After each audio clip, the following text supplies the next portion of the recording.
namna gani tunakiendesha hiki chama.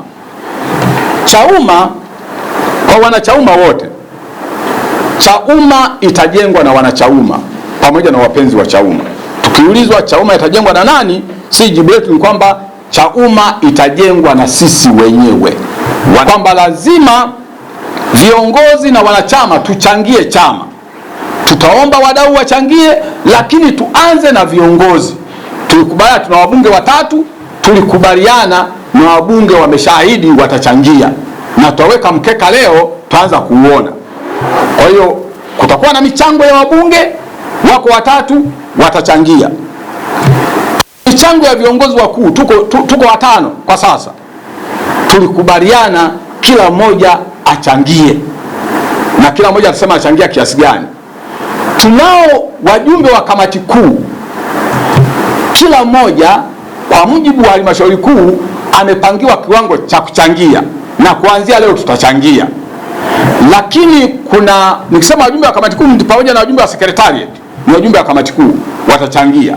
Tukitoka hapo tuna viongozi wa mikoa 31. Kwenye kila mkoa tuna viongozi wasiyepungua 5 watachangia, na wanajua na jukumu hilo, kwa sababu halmashauri kuu kimsingi pamoja na wajumbe wa kamati kuu, lakini viongozi wa mikoa ndio wanaunda halmashauri kuu. Kwa wao ndio waliamua, na kwenye mikoa tuna mikoa 31 na kila mkoa na viongozi wasiyepungua 5 nake watachangia. Ukitoka pale tuna viongozi wa majimbo 272 kwa nao watachangia. Tuna madiwani watachangia, tuna viongozi wa kata watachangia. Kwa tutachangia, tunaanza harambee hiyo leo. Ya sisi viongozi lazima tuanze kuchanga, na tumeshachanga.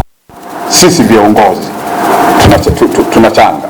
Kwa tutaanza, tukishindiwa katikati mtajua tumeshindiwa labda Dodoma, sasa tumerudi tumebreak, sio? Lakini tunaomba tusishindwe, na nakuomba kaka, kama utafanya novena au utafunga ili tuweze kuweza tuchangishe mpaka tuweze kuweza, uombe tufanye namna hiyo. Kwa hiyo bajeti sisi hatuione kama ni kikwazo. Tuna bajeti, hela ambayo hatuna, lakini tuna imani kwamba watu wanayetuelewa, viongozi wa chama na wanachama wa chama na wapenzi wetu watachanga, tutasonga. Tunaamini hivyo.